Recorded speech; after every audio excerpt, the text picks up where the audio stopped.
بسم اللہ الرحمن الرحیم۔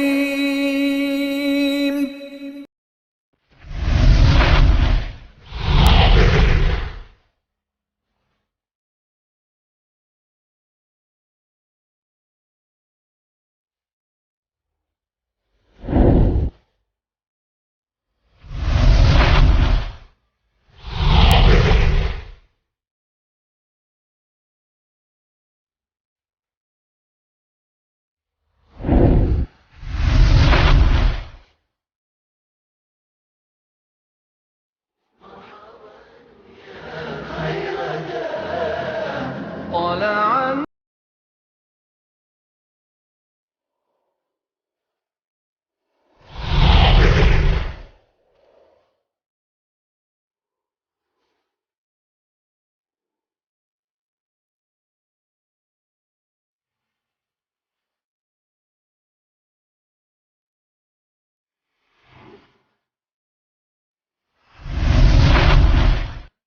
أَمْ حَسِبْتُمْ أَن تَدْخُلُوا الْجَنَّةَ وَلَمَّا يَأْتِكُم مَّثَلُ الَّذِينَ خَلَوْا مِن قَبْلِكُم مَّسَّتْهُمُ الْبَأْسَاءُ وَالضَّرَّاءُ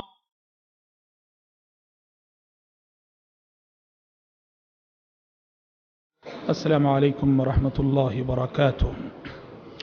إن الحمد لله نحمده ونستعينه ونستغفره ونعوذ بالله من شرور أنفسنا ومن سيئات أعمالنا.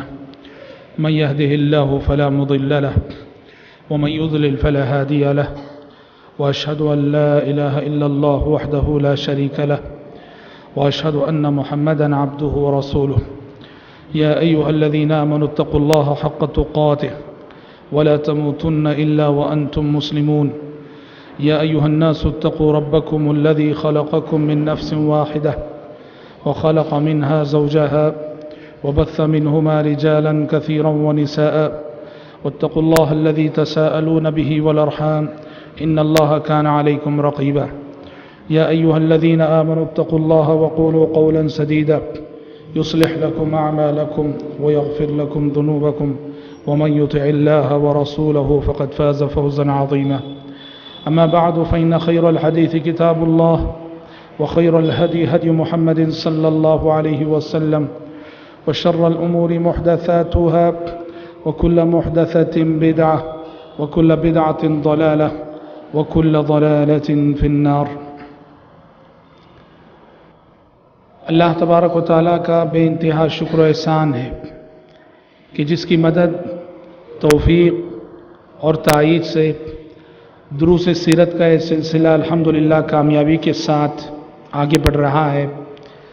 کل کے درس میں ہم نے آپ کے سامنے اس حقیقت کو واضح کیا تھا اور اس موضوع پر روشنی ڈالی تھی کہ جب نبی کریم صلی اللہ علیہ وسلم نے لوگوں کو شرک سے منع کرتے ہوئے، بت پرستی سے روکتے ہوئے توحید کی دعوت دی، تو مشرکین مکہ نے نبی کریم صلی اللہ علیہ وسلم کو، آپ صلی اللہ علیہ وسلم کے صحابہ کو اور پھر اسلام کے بڑھتے قافلے کو روکنے کے لیے کیا کیا منصوبہ بندیاں کی، کیا کیا پلاننگ کی، اس پر کل کے درس میں روشنی ڈالی گئی تھی اور بتایا گیا تھا کہ مکے کے کافروں نے ہر طرح سے کوشش کی پیارے نبی کو ٹینشن دینے کی، صحابہ کو ٹینشن دینے کی، اسلام کے بڑھتے قافلے کو روکنے کی، جو کچھ وہ کر سکتے تھے کر گزرے۔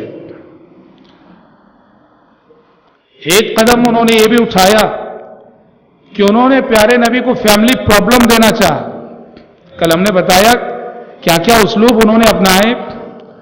تو ایک حرکت مشرکین کی جانب سے یہ بھی ہوئی، انہوں نے چاہا کہ نبی کریم صلی اللہ علیہ وسلم کی ذاتی زندگی میں، پرسنل لائف میں ایسے پرابلمز پیدا کر دیے جائیں کہ نعوذ باللہ آپ صلی اللہ علیہ وسلم ان مسائل میں الجھ کر رہ جائیں، تبلیغ نہ کر سکیں۔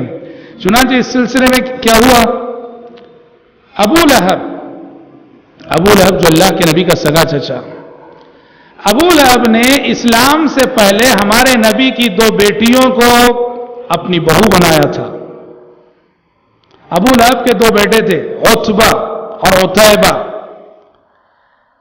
اسلام سے قبل پیارے نبی صلی اللہ علیہ وسلم کی 2 بیٹیاں رقیہ اور ام کلثوم رضی اللہ عنہما، بالترتیب ابو لہب نے اپنے دونوں فرزندوں عتبہ اور عتیبہ سے ان کا نکاح کروا دیا تھا. پیارے نبی کی 2 بیٹیاں رقیہ اور ام کلثوم رضی اللہ عنہما ابو لہب کی بہو تھیں. لیکن جب ابو لہب کی اسلام دشمنی بڑھتی گئی تو اس نے پیارے نبی کو فیملی پرابلم دینے کے لیے، آپ کی زندگی میں الجھنیں پیدا کرنے کے لیے، اس نے اپنے بچوں پہ دباؤ ڈالا کہ محمد کی دونوں بچیوں کو طلاق دو.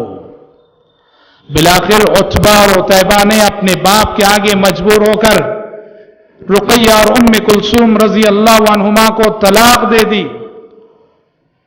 اور ان کی طلاق کے بعد یہ اعزاز عثمان بن عفان رضی اللہ عنہ کو ملا تھا کہ رقیہ اور ام کلثوم یہ دونوں بیک وقت، یعنی یہ دونوں عثمان بن عفان رضی اللہ عنہ کی زوجیت میں آئیں.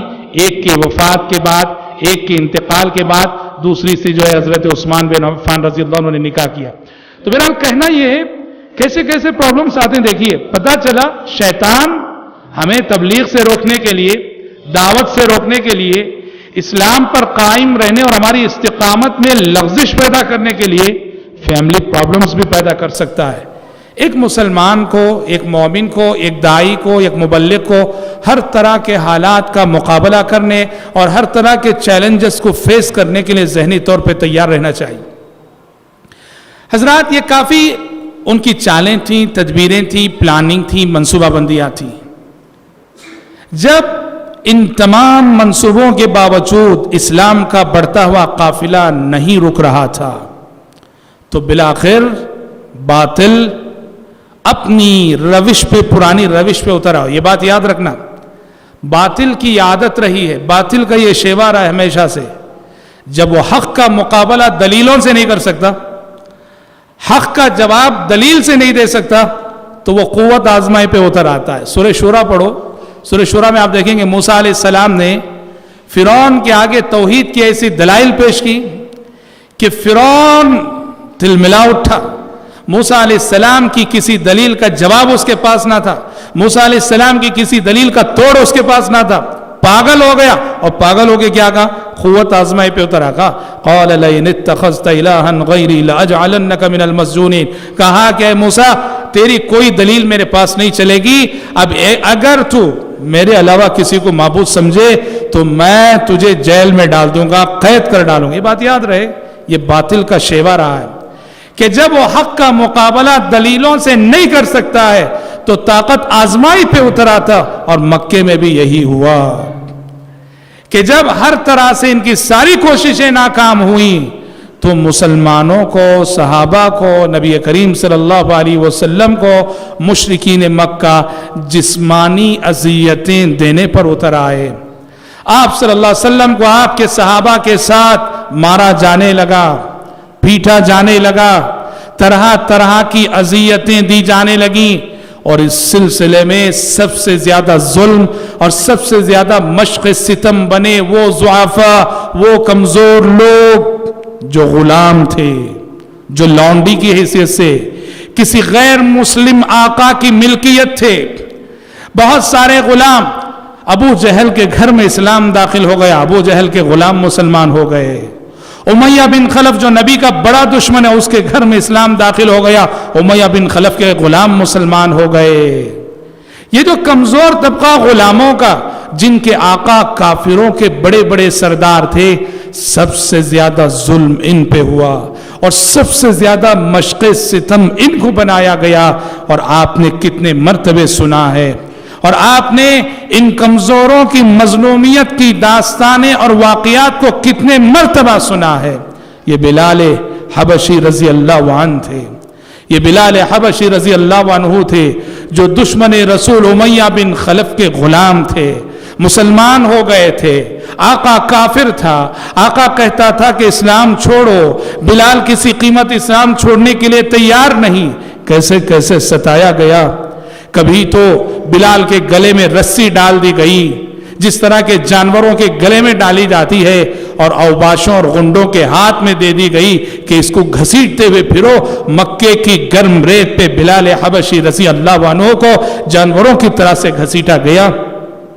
کبھی تو ایسا ہوا بلال حبشی رضی اللہ عنہ کو برہنہ کر کے، ننگا کر کے مکے کی گرم ریت پہ لٹا دیا گیا، اور پتھروں کی موٹی موٹی گرم سلیں ان کے سینے پہ لا کے رکھ دی گئی، اور کہا جانے لگا کہ بلال اسلام چھوڑو ورنہ اس طرح سے تکلیف دیتے دیتے تمہاری جان نکال دیں گے۔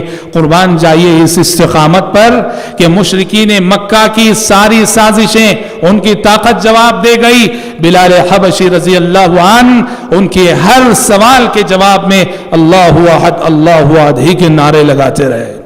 آپ کو معلوم ہونا چاہیے جب آگے چل کر مکہ فتح ہوا، یہ تو اس وقت مسلمان مکے میں مظلوم ہے، کافروں کا کنٹرول ہے۔ مدینہ جانے کے بعد جب مسلمان مکے میں فاتحانہ شان سے داخل ہوئے، مکہ فتح ہوا اور خانہ کعبہ پر مسلمانوں کا کنٹرول ہوا، تو نبی کریم صلی اللہ علیہ وسلم نے کیا کیا؟ جیسے ہی خانہ کعبہ پہ کنٹرول ہوا، آپ نے کہا بلال کہاں ہے؟ لوگوں نے کہا کہ یہاں ہے۔ کہا کہ بلال کھڑے ہو جاؤ خانہ کعبہ پہ اور مکے کی تاریخ کی پہلی اذان دو۔ بلال حبشی رضی اللہ عنہ فتح مکہ کے موقع پر خانہ کعبہ پہ کھڑے ہو کر انہوں نے مکے کی تاریخ کی پہلی اذان دی۔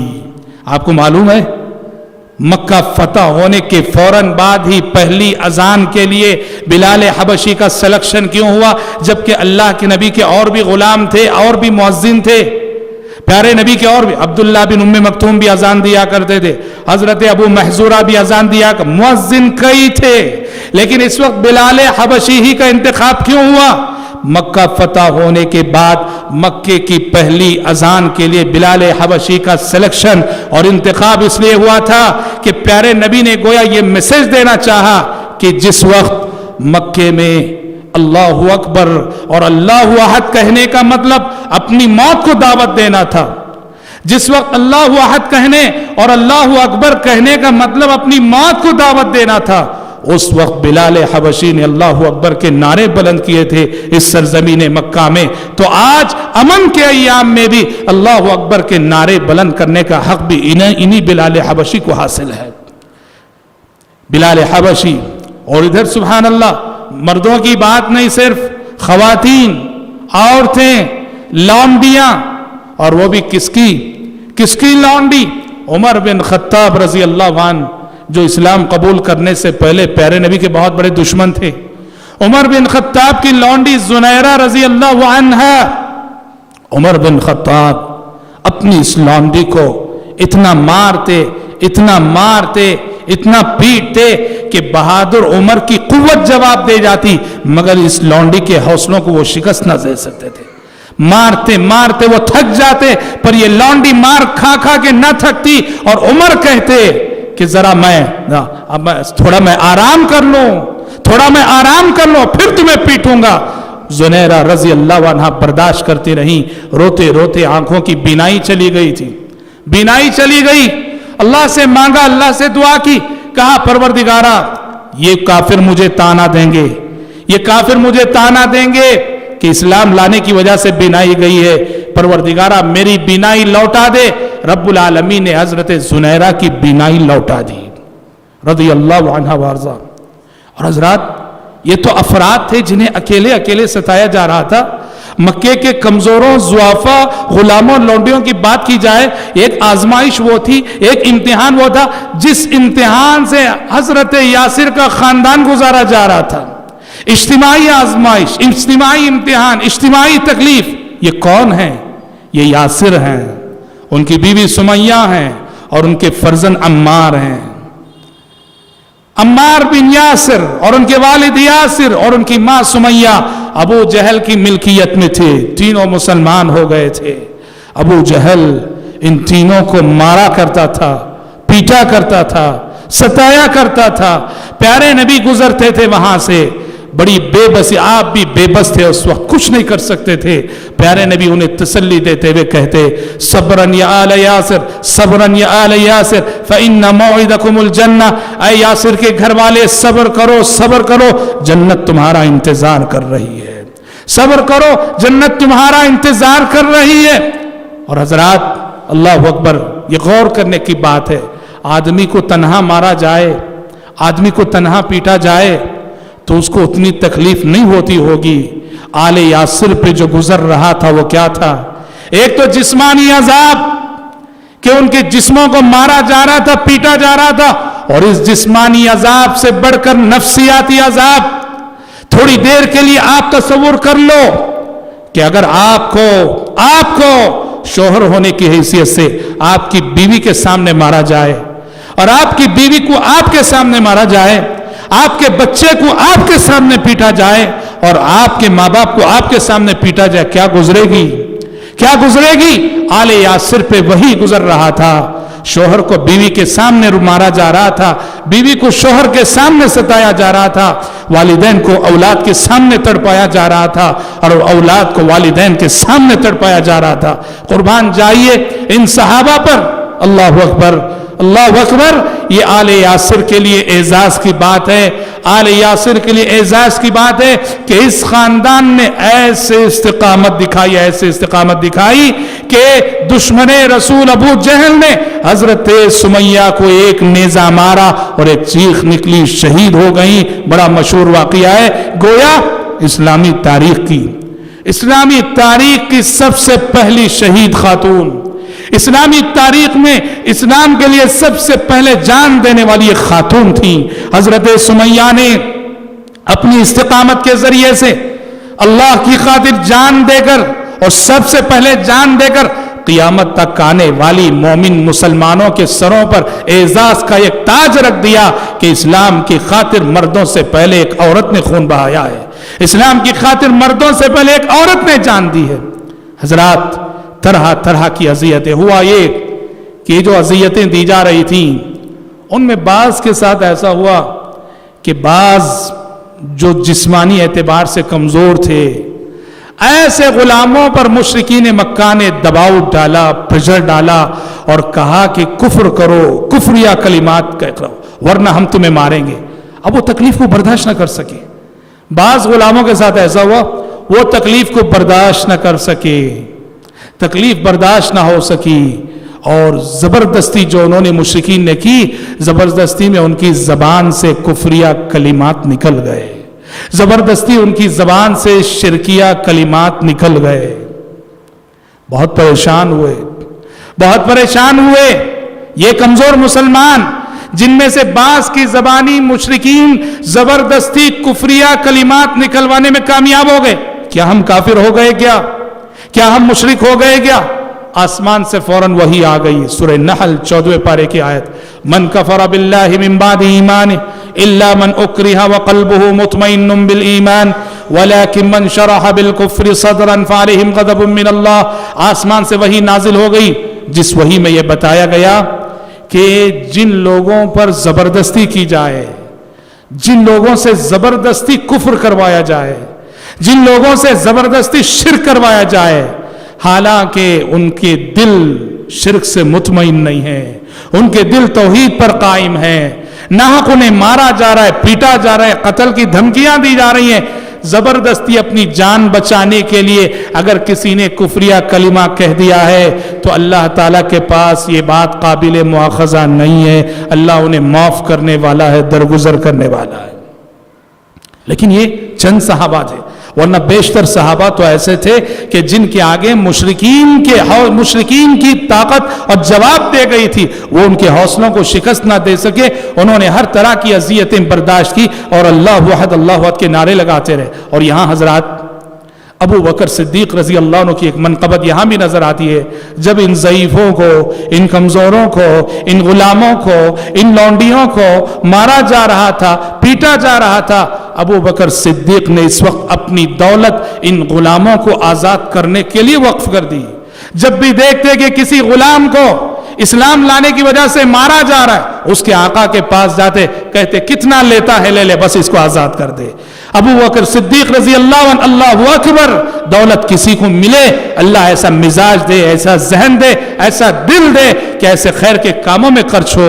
جن جن غلاموں کو ستایا جاتا تھا آقاؤں کے پاس جا کے کہتے جو لینا ہے لے لے، پر اس اللہ کے بندے کو آزاد کر دے۔ ابو بکر صدیق رضی اللہ عنہ نے ایسے بے شمار غلاموں کو آزاد کرا۔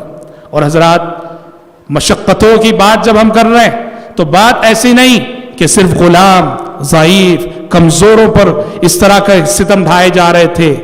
اچھے اچھے شریف صحابہ، اعلیٰ حسب و نسب رکھنے والے صحابہ، اونچے خاندان سے تعلق رکھنے والے صحابہ، وہ بھی اذیتوں سے بچ نہ سکے، عذاب سے بچ نہ سکے مشرکین کے۔ یہ عثمان بن عفان رضی اللہ عنہ ہے، مسلمان ہو گئے۔ ان کا چچا حصیر میں لپیٹ دیا کرتا تھا، حصیر کے اندر لپیٹ کر حصیر کو لٹکا دیا کرتا اور نیچے آگ جلا کر آگ کا دھواں دیا کرتا تھا عثمان بن عفان رضی اللہ عنہ۔ ارے غیر اور تو اور خود پیارے نبی محمد صلی اللہ علیہ وسلم کے ساتھ ان جاہلوں نے کیا نہیں کیا۔ صلوات اللہ وسلام علیہ، پیارے نبی صلی اللہ علیہ وسلم خانہ کعبہ میں نماز پڑھ رہے ہیں، خانہ کعبہ میں نماز پڑھ رہے ہیں۔ ابو جہل نے کہا کون ہے جو فلاں مقام پہ جائے جہاں ابھی ایک اونٹ ذبح کیا گیا ہے، وہاں سے اونٹ کی اوجھڑی، بوٹی چیزیں بولتے ہیں، اونٹ کی اوجھڑی لائے اور محمد کی پیٹھ پہ ڈال دے۔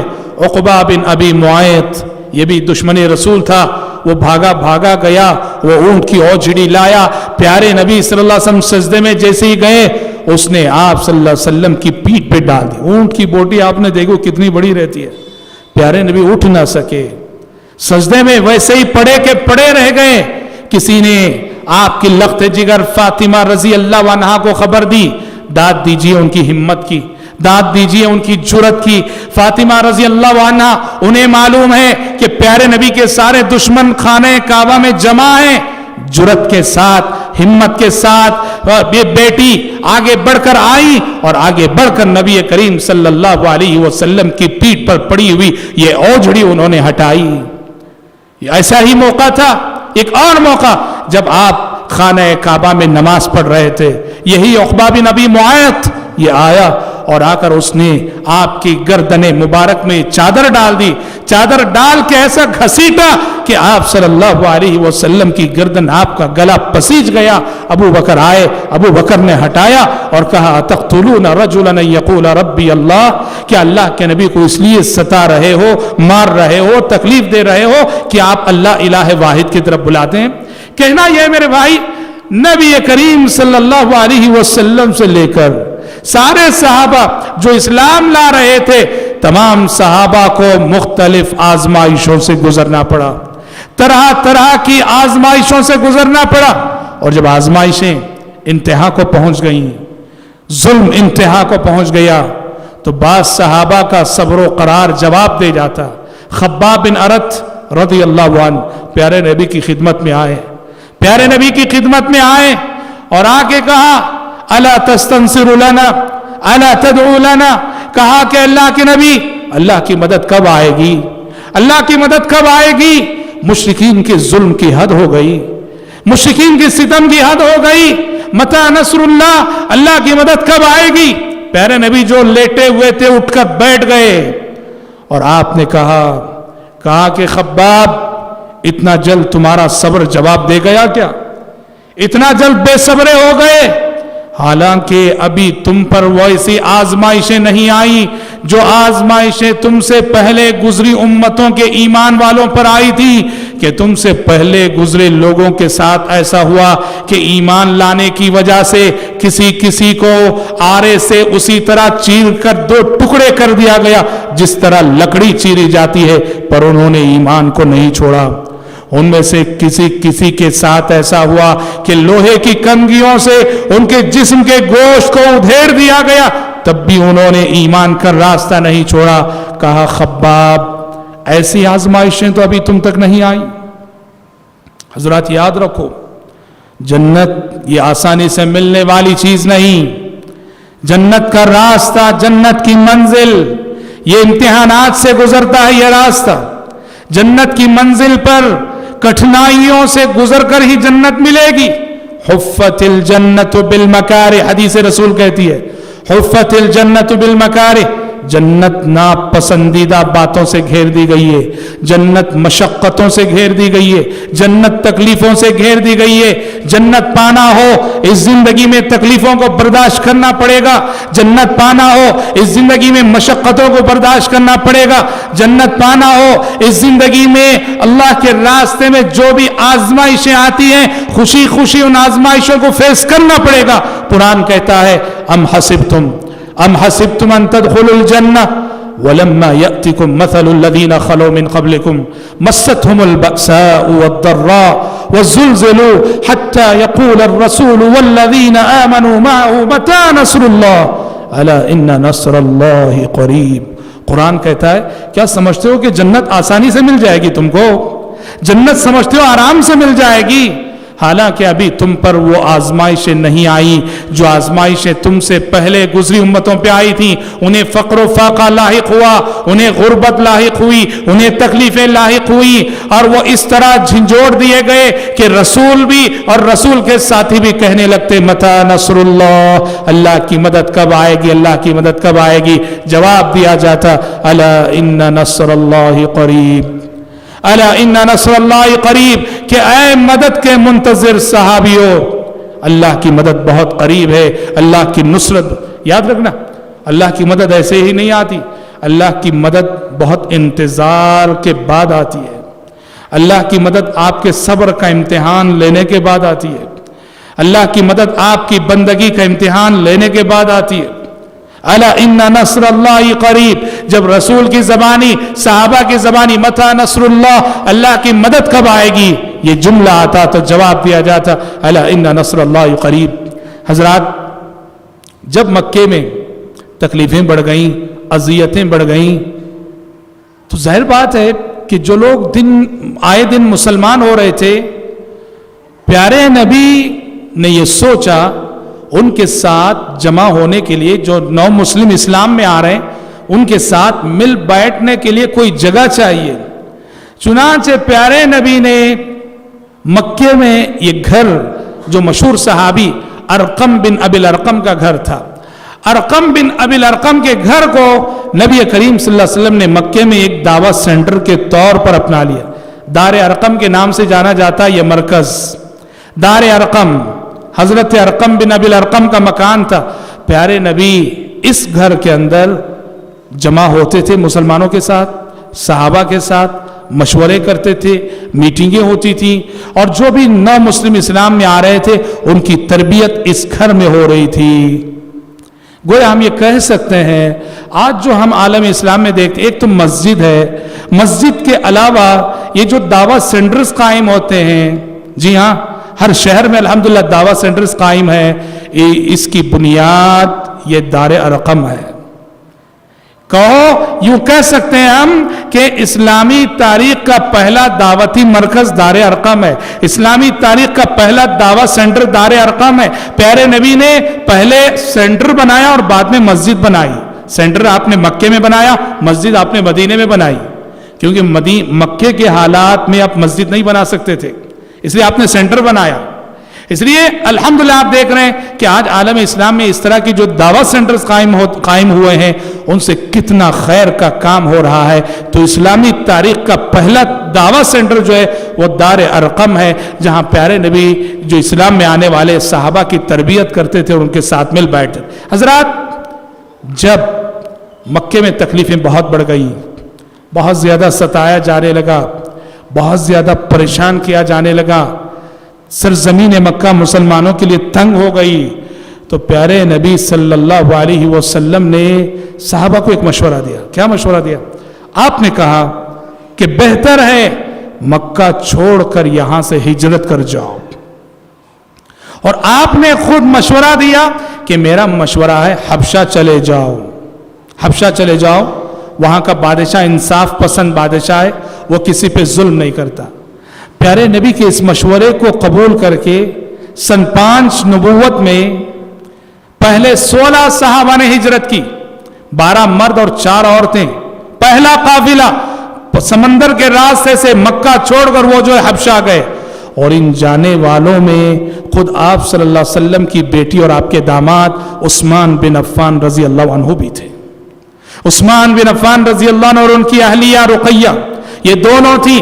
پیارے نبی نے کہا تھا اس وقت کہ حضرت ابراہیم علیہ السلام اور لوط علیہ السلام کے بعد تاریخ کا یہ پہلا جوڑا ہے جو اللہ کے راستے میں ہجرت کر رہا ہے۔ پہلے تو 16 صحابہ، 12 مرد اور 4 خواتین، اور اس کے چند دنوں بعد اور ایک قافلہ جس میں تقریباً 83 مرد، 80 پر 3 مرد اور 19 صحابیات۔ حضرات یہ جو حبشہ کی ہجرت ہوئی 2 مرتبے سن 5 نبوت میں، اس سے 2-3 اہم باتیں معلوم ہوتی ہیں۔ کیا باتیں معلوم ہوتی ہیں؟ سب سے پہلی بات یہ معلوم ہوتی ہے کہ دعوت و تبلیغ کی زندگی میں مومنانہ زندگی جب ہم گزارنا چاہیں گے تو ہماری زندگی میں ہجرت کا مرحلہ بھی آ سکتا ہے۔ ہجرت کب کرتے ہیں؟ ایک ایسے شہر میں ہم ہیں، ایک ایسے ملک میں ہم ہیں، ایک ایسے محلے میں ہم ہیں جہاں ہمارا دین محفوظ نہیں ہے، ہمارے دین کے لیے خطرہ ہے، ہمارے ایمان کے لیے خطرہ ہے، ہمارے عقیدے کے لیے خطرہ ہے، آزادی کے ساتھ ہم اللہ کی عبادت نہیں کر سکتے، تو شریعت کہتی ہے ایسے محلے کو چھوڑ دو، ایسی بستی کو چھوڑ دو، ایسے ملک کو چھوڑ دو، اور چھوڑ کر کسی ایسے مقام پہ جاؤ جہاں آزادی کے ساتھ اللہ کی عبادت کر سکو، جہاں تمہارے دین و ایمان کی حفاظت کی ضمانت ہو۔ ہجرت یہ قیامت تک باقی ہے۔ پیارے نبی نے کہا جب تک قیامت نہیں آ جاتی اور توبے کا دروازہ جب تک بند نہیں ہوتا تب تک ہجرت کا دروازہ کھلا رہے گا۔ تو ایک مومن کو اپنے ایمان اور اپنے عقیدے کو بچانے کے لیے، اور خصوصاً دعوت و تبلیغ سے جو لوگ ریلیٹڈ رہتے ہیں، داعی اور مبلغین، دعات اور مبلغین کی زندگی میں ہجرت کا مرحلہ ضرور آتا ہے۔ علامہ البانی رحمۃ اللہ علیہ کی زندگی کو پڑھو، انہوں نے کہا پہلے البانیہ سے سیریا ہجرت کی، سیریا کے ایک شہر سے پھر دوسرے شہر ہجرت کی۔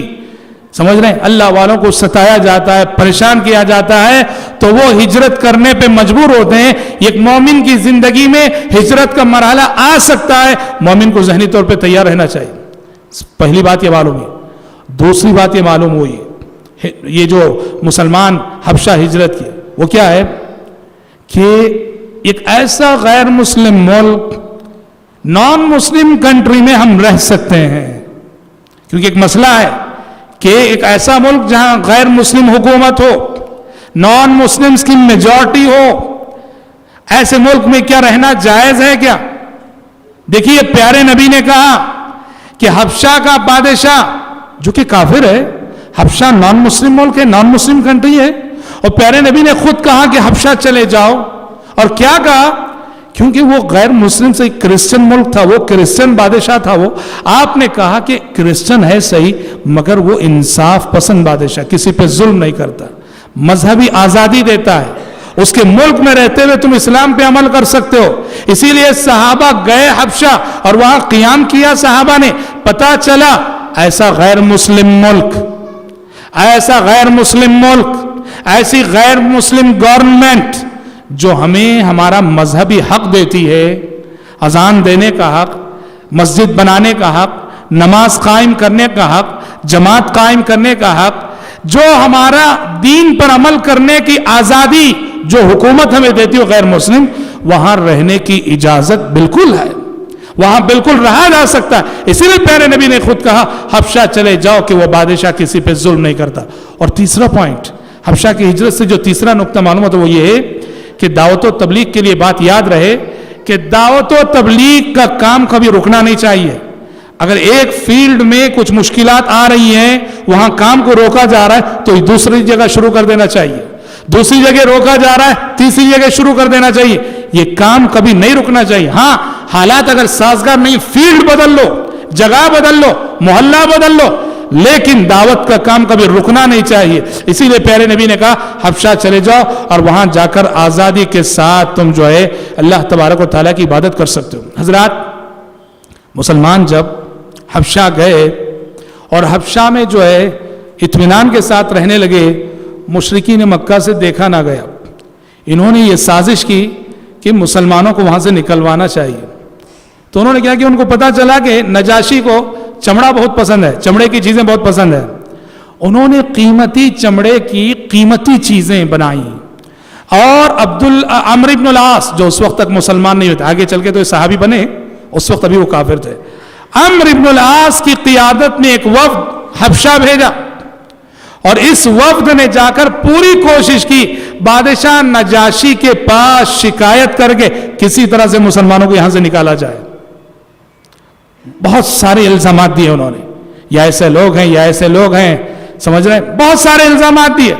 نجاشی کے بارے میں تو پیارے نے بھی بتا چکے, وہ انصاف پسند بادشاہ, وہ ون سائڈ سن کے فیصلہ کرنے والا نہیں تھا. نجاشی نے ان کی باتیں سنی, مسلمانوں کو بلایا, مسلمانوں کو بلا کے پوچھا تمہارے بارے میں کیا رپورٹ کر رہی ہیں کہ تم ظالم ہو, رشتہ داری میں پھوٹ ڈالنے والے ہو, نفرتیں پھیلانے والے ہو, باغی لوگ ہو, باغی جماعت ہو, بہت کچھ. مسلمانوں نے اپنی جانب سے بات کرنے کے لیے جعفر بن ابی طالب کو آگے بڑھایا, نبی اکرم صلی اللہ علیہ وسلم کے چچا زاد بھائی. جعفر بن ابی طالب نے مسلمانوں کی نمائندگی کرتے ہوئے پہلے تو ایک جامع تقریر کی, جس تقریر میں انہوں نے سمجھایا کہ بادشاہ محمد صلی اللہ علیہ وسلم کی بعثت سے پہلے ہم کیا تھے. کہا کہ ہم جو ہے نبی کریم محمد صلی اللہ علیہ وسلم کی بعثت سے پہلے, آپ کی آمد سے پہلے ہم بڑے ظالم تھے, ہم رشتوں کو توڑنے والے تھے, ہم ناانصافی کرنے والے تھے, ہم خیانت کرنے والے تھے, ہم جھوٹ بولنے والے تھے, ہم دھوکہ دینے والے تھے. پر اے بادشاہ, اللہ تعالیٰ نے ہمارے درمیان ایک ایسا نبی بھیجا جس نے سچائی کی دعوت دی, امانت داری کی دعوت دی, خیانت سے منع کیا, جھوٹ سے منع کیا, اللہ الہ واحد کی بندگی کی, یعنی بڑی تقریر کی. تقریر کرنے کے بعد جعفر بن ابی طالب رضی اللہ عنہ نے شاہ حبش نجاشی کو قرآن سنایا. اور داد دیجئے حضرت جعفر بن ابی طالب کی دور اندیشی اور ان کی سمجھداری کی کہ انہوں نے نجاشی کو قرآن سنانے کے لیے جن آیتوں کا سلیکشن کیا, بڑی جامع آیتیں تھی. جعفر بن ابی طالب جانتے تھے کہ بادشاہ جو ہے کرسچن ہے, اس لیے انہوں نے کون سی آیتیں منتخب کی بادشاہ کو سنانے کے لیے؟ سورہ مریم کی آیتیں, سورہ مریم کی آیتیں. سورہ مریم کا جو دوسرا رکوع ہے نا, اللہ اکبر, سورہ مریم کا دوسرا رکوع, اللہ کہتا ہوں آج بھی کوئی بھی انصاف پسند عیسائی اور کرسچن اس کو پڑھ لے گا, اس کی آنکھوں سے آنسو بہے بغیر نہیں رہ سکتے. ایک ایسے دور میں آپ کو معلوم ہونا چاہیے, یہودی اللہ کے نبی کے زمانے میں بھی اور آج بھی یہودی کیا کہتے ہیں معلوم ہے؟ یہودی یہ کہتے ہیں کہ نعوذ باللہ ثم نعوذ باللہ, مریم کو شوہر کے بغیر بچہ پیدا ہوا اس لیے کہ نعوذ باللہ ثم نعوذ باللہ مریم نے زنا کیا. لا حول ولا قوۃ الا باللہ. اور وہ نعوذ باللہ یہودی عیسیٰ علیہ السلام کو ہم کس زبان سے کہیں نعوذ باللہ ولد الزنا قرار دیتے تھے. ایسے دور میں آسمان سے آنے والی آیتوں نے سورہ مریم کے دوسرے رکوع میں عیسیٰ علیہ السلام کی پیدائش اور عیسیٰ علیہ السلام کی ولادت کا جو نقشہ کھینچا گیا, واللہ وَاذْكُرْ فِي الْكِتَابِ مَرْيَمْ اِذْ انْتَبَذَتْ مِنْ أَهْلِهَا مَكَانًا شَرْقِيًّا. اے پیغمبر اس کتاب قرآن مجید کے اندر مریم کا بھی ذکر کر دیجئے. اِذْ انْتَبَذَتْ مِنْ أَهْلِهَا مَكَانًا شَرْقِيًّا فَاتَّخَذَتْ مِنْ دُونِهِمْ حِجَابًا. جب وہ آبادی سے کنارہ کش ہو کر بیت المقدس کی مشرقی سمت آ گئیں, یعنی جب اللہ تعالیٰ کو منظور ہوا کہ عیسیٰ علیہ السلام کی ولادت ہو بغیر باپ کے, تو کیسے شروع ہوا یہ مرحلہ؟ کہا کہ مریم کے اندر ایک طرح کی تنہائی پسندی کا مزاج آیا, مریم پبلک سے الگ ہو گئی, الگ ہو کر بیت المقدس میں کے مشرقی کنارے آ گئیں. قرآن کہتا ہے مریم تنہائی میں رہنے لگی, اکیلی رہنے لگی. فَأَرْسَلْنَا إِلَيْهَا رُوحَنَا فَتَمَثَّلَ لَهَا بَشَرًا سَوِيًّا. مریم جب تنہائی میں تھی تو ہم نے روح الامین کو ان کے پاس بھیجا, جبریل امین کو ان کے پاس بھیجا. فَتَمَثَّلَ لَهَا بَشَرًا سَوِيًّا. جبریل امین گئے مریم کے پاس, خوبصورت صحت مند نوجوان کی شکل میں گئے. مریم نے دیکھا کہ جب وہ تنہا ہیں, اکیلے ہیں, تنہائی میں ایک انسان ان کی طرف آگے بڑھ رہا ہے. ڈر گئیں. کہیں یہ کسی بری نیت سے برے ارادے سے تو نہیں آ رہے، اس لیے فوراً کہا قالت انی اعوذ بالرحمن منک ان کنت تقیا، کہا کہ اگر تم کسی برے ارادے سے آ رہے ہو تو میں رحمان کی پناہ چاہتی ہوں. لیکن پھر کہا لیکن تمہارے چہرے اور تمہارے سراپا کو دیکھنے سے لگ رہا ہے کہ تم بڑے متقی ہو. جبریل امین نے کہا قال انما انا رسول ربک لیہب لک غلاما زکیا. جبریل امین نے کہا میں بشر نہیں، میں انسان نہیں، میں تمہارے رب کا بھیجا ہوا فرشتہ ہوں، اور اس لیے آیا ہوں کہ تمہارے رب کے حکم سے تمہیں ایک پاکیزہ اولاد عطا کروں. اولاد کی بات جیسے مریم نے سنی قالت انا یکون لی ولد ولم یمسسنی بشر ولم اک بغیا. مریم نے کہا مجھے اولاد کہاں سے ہوگی، نہ میرا نکاح ہوا ہے اور نہ ہی میں بدکار عورت ہوں. جائز اولاد ہو تو نکاح سے، ناجائز اولاد ہو تو بدکاری سے. مریم نے کہا مجھے اولاد کہاں سے ہوگی، نہ میرا نکاح ہوا ہے اور نہ ہی میں بدکار ہوں. قال كذلك قال ربك هو علي هين ولنجعله آية للناس ورحمة منا وكان أمرا مقضيا. جبریل امین نے کہا اے مریم تمہارے رب کا فیصلہ یہی ہے اور یہ طے ہے، اب تمہیں بغیر شوہر کے اولاد ہونی ہے. مفسرین کہتے ہیں کہ اللہ کے حکم سے جبریل امین نے پھونک ماری، اللہ کے حکم سے جبریل امین نے مریم کے اندر پھونک ماری اور اس پھونک سے مریم کے پیٹ میں حمل ٹھہر گیا. قرآن کہتا ہے فحملته فانتبذت به مكانا قصيا فجاءها المخاض الى جذع النخلة. حمل ٹھہر گیا اور اسی مدت حمل میں تنہائی میں رہنے لگی، یہاں تک کہ جب مدت ولادت اور ڈیلیوری کا وقت قریب آیا. آپ جانتے ہیں کہ حمل کی مدت عورت کے لیے کتنی تکلیف دہ ہوتی ہے، خصوصاً جیسے جیسے ولادت کا وقت قریب آتا ہے یہ وقت کتنا مشکل ہوتا ہے. لمحہ لمحہ عورت کو کسی عورت کو لگتا ہے کہ عذاب ہے. واللہ مریم ایک تو تنہائی میں، مریم تنہا ہے، اور ولادت کی تکلیف، ولادت کا وقت جیسے قریب آیا اس کی تکلیف سمجھ رہے ہیں. قرآن کہتا ہے فَأَجَاهَا الْمَخَاضُ إِلَى جِذْعِ النَّخْلَةِ قَالَتْ يَا لَيْتَنِي مِتُّ قَبْلَ هَذَا وَكُنْتُ نَسْيًا مَنْسِيًّا. دیکھو یہ پاک دامن عورت کے جذبات کی سچی تصویر کشی. مریم یہ سوچ سوچ کر بڑا پریشان ہو رہی تھی، تڑپ رہی تھی کہ بغیر شوہر کے مجھے حمل ٹھہرا ہے، بغیر شوہر کے اولاد ہو رہی ہے. اب سوسائٹی کیا کہے گی، سماج کیا کہے گا، لوگ کیا الزام دیں گے. مریم یہ سوچ کر تڑپ گئیں، اور ایسی صورت میں جب درد شروع ہو رہا ان کو، قرآن کہتا ہے وہ کہنے لگی یا لیتنی مت قبل هذا وکنت نسیا منسیا. کاش کہ میں آج سے پہلے مر گئی ہوتی، کاش کہ میں آج سے پہلے مر گئی ہوتی، آج کا دن دیکھنا مجھے زندگی میں نصیب نہ ہوتا، دنیا مجھے بھلا چکی ہوتی، دنیا میں مجھے کوئی جاننے والا نہ ہوتا. ایک سچی پاک دامن عورت کے جذبات کی تصویر کشی. قالت یا لیتنی مت قبل هذا وکنت نسیا منسیا.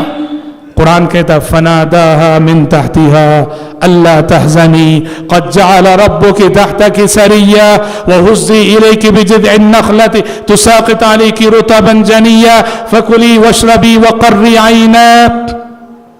مریم تڑپ رہی تھی، بلبلا رہی تھی، یہ سوچ کر کے سوسائٹی کیا کہے گی جب مجھے بغیر شوہر کے اولاد ہوگی.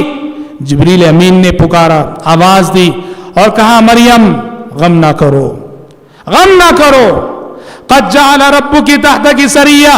دیکھو اللہ تعالیٰ نے تمہارے قدموں تلے یہ پانی کا چشمہ بہا دیا ہے، مریم یہ پانی پیتی رہو. اور دیکھو یہ کھجور کا درخت ہے جہاں جا کے وہ بیٹھی تھی. کہا مریم جب بھی بھوک لگے اس کھجور کی درخت کو پکڑ کے ہلانا، کھجور گریں گے وہ کھانا. کہا پانی بہایا اللہ نے، پانی پیتی رہو، اور جب بھی بھوک لگے کھجور کے درخت کو پکڑ کے ہلاؤ، کھجور گریں گے اور وہ کھا لینا. فکلی واشربی وقرری عینا. آپ نے کھجور کا درخت دیکھا ہے؟ جن لوگوں نے کھجور کا درخت دیکھا ہے تو وہ جانتے ہیں کہ کھجور کے درخت کو کوئی ہلا سکتا ہے کیا؟ کھجور کے درخت کو کوئی ہلا نہیں سکتا، پہلوان بھی ہلا نہیں سکتا. سمجھ رہے ہیں؟ اور فرض کرو کہ کھجور کے درخت کو کوئی ہلانے میں کامیاب بھی ہو جائے تھوڑی دیر کے لیے، کھجور کوئی املی نہیں کہ ہلانے سے گر جائے، کھجور کی گرفت اپنے خوشے سے بڑی مضبوط ہوتی ہے۔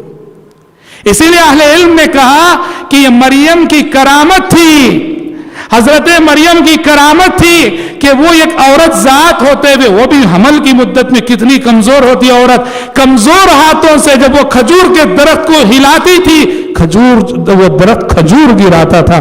گویا مطلب یہ ہوا کہ مریم تم ہلا تو نہیں سکتی، ہلانے کی کوشش تو کر سکتی ہو، جتنا تم کر سکتی ہو کرو، باقی ہم کر لیں گے۔ ہاں، فَكُلِي وَاشْرَبِي وَقَرِّي عَيْنًا، کھاؤ پیو مطمئن رہو، پریشان نہ ہونا۔ اب مریم سوچ رہی تھی کہ لوگ کیا کہیں گے، اس بچے کو لے کر میں جاؤں گی، لوگ کیا کہیں گے، اور اس کا بھی حل بتا دے۔ فَإِمَّا تَرَيِنَّ مِنَ الْبَشَرِ أَحَدًا فَقُولِي إِنِّي نَذَرْتُ لِلرَّحْمَنِ صَوْمًا فَلَنْ أُكَلِّمَ الْيَوْمَ إِنسِيًّا۔ کہا کہ مریم جب بچے کو لے کر قوم کے پاس جاؤ، تم کو ڈر ہے کہ دنیا کیا کہے گی، لوگ کیا الزامات دیں گے، کہا دنیا کچھ بھی کہہ لے، لوگ کچھ بھی کہہ لے، تم کو بس خاموش رہنا ہے، منہ نہیں کھولنا ہے، تم کو بس خاموش رہنا ہے، منہ نہیں کھولنا ہے، لوگ کچھ بھی کہیں ان سے بتا دینا کہ آج میں نے خاموشی کا روزہ رکھنے کی نذر مانی ہے۔ پچھلی شریعتوں میں خاموشی کا روزہ جائز تھا، ہماری شریعت میں ناجائز ہے۔ دیکھ رہے ہیں آپ، واللہ دنیا میں جاہلوں کی جہالت کا خاموشی سے بہتر کوئی اور جواب نہیں ہے۔ جاہل آپ کے ساتھ جہالت ہی کرتا ہے تو اس کی جہالت کا سب سے بہترین جواب خاموش رہ جاؤ۔ آپ کی خاموشی اس کے لیے ایک تھپڑ کی مانند ہے۔ جاہل سے اگر آپ بات کریں گے نا، جاہل سے بات کر کے کبھی جیت نہیں سکتے آپ۔ کیوں؟ جاہل سے بات کر کے اگر جیتنا ہو تو اس سے بڑے جاہل بننا پڑے گا، تبھی جیتیں گے آپ۔ سمجھ رہے ہیں؟ وہ اگر 1 لاکھ کی گالی دیتا ہے تو آپ کو 1.5 لاکھ کی گالی دینی پڑے گی، وہ 1.5 لاکھ کی گالی دیتا ہے تو 2 لاکھ کی گالی دینی پڑے گی۔ اسی لیے کہا انی نذرت للرحمن صوما فلن اکلم اليوم انسیا، کہا کہ تم کو ڈر ہے دنیا کیا کہے گی، دنیا کیا الزامات دے گی، دنیا کیا تانے دے گی، مریم خاموشی اختیار کرو بس۔ قرآن کہتا ہے فاتت به قومها تحملو، ولادت ہو گئی، بچے کو لے کر قوم کے پاس گئی، اب جیسا ان کا اندیشہ تھا وہی ہوا، جتنے منہ اتنی باتیں۔ قالوا يا مريم لقد جئت شيئا فريا يا اخت هارون ما كان ابوك امرأ سوء وما كانت امك بغيا۔ دنیا جہاں کی باتیں، دنیا جہاں کی باتیں، مریم تو کیسی نکلی، نہ تیرا باپ ایسا تھا، نہ تیری ماں ایسی تھی، نہ تیرا بھائی ایسا تھا، تو کیسی نکل گئی، کیسوں کی گود میں کیسی پیدا ہو گئی، جتنے منہ اتنی باتیں۔ فاشا، حکم تھا خاموش رہنا ہے، خاموش ہے۔ فاشارت الی، انہوں نے اپنے معصوم بچے کی طرف اشارہ کر دیا جو گود میں تھا۔ قالوا کیف نکلم من کان فی المہد صبیا، لوگوں نے کہا ہم بچے سے کیا بات کریں۔ رب کی قدرت دیکھیے، مریم بولنا جن کی فطرت تھی اللہ نے انہیں خاموش کروایا، اور یہ ننھا بچہ نہ بولنا جس کی فطرت ہے اس کو بلوایا اللہ تعالی۔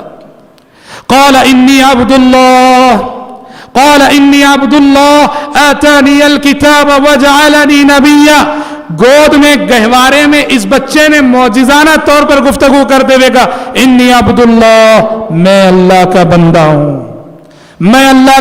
دیکھو اللہ کے علم میں یہ بات تھی نا کہ کرسچن آگے چل کر عیسیٰ علیہ السلام کو نعوذ باللہ معبود بنانے والے ہیں، انہیں خدا بنانے والے، اس لیے اللہ کی مشیت یہ ہوئی کہ جب گود میں معجزانہ طور پر انہوں نے بات کی تو سب سے پہلا جملہ اپنے بشر اور اپنے بندہ ہونے کا اقرار، انی عبد اللہ، میں اللہ کا بندہ ہوں، آتانی الکتاب، اللہ تعالیٰ نے میرے مقدر میں نبوت رکھی ہے، کتاب لکھی ہے۔ حضرات سوچو کہ جب نجاشی نے یہ آیتیں سنی ہوں گی کیسا اثر ہوا ہوگا، کیسا اثر لیا ہوگا۔ اسی لیے سیرت کی کتابیں کہتی ہیں کہ جب جعفر بن ابو طالب نے نجاشی کو یہ آیتیں سنائی، زارو قطار نجاشی روئے جا رہے تھے، روئے جا رہے تھے، اور جب تلاوت ختم ہوئی تو نجاشی نے زمین سے ایک چھوٹی سی باریک کاڑی اٹھائی اور کہا اللہ کی قسم، اللہ کی قسم، عیسیٰ علیہ السلام کی حقیقت میں اور قرآن کے بیان میں اتنا بھی فرق نہیں ہے۔ عیسیٰ علیہ السلام 100% وہی تھے جو کہ قرآن نے بیان کیا، قرآن نے بتایا، اور اس کے بعد نجاشی اللہ اکبر مسلمان ہو گئے۔ یہ مسلمانوں کی اسلام کی بہت بڑی فتح تھی کہ جب مکے میں مسلمانوں کو ستایا جا رہا تھا، سرزمین تنگ ہو رہی تھی، یہ ایک ملک کا بادشاہ مسلمان ہو گیا۔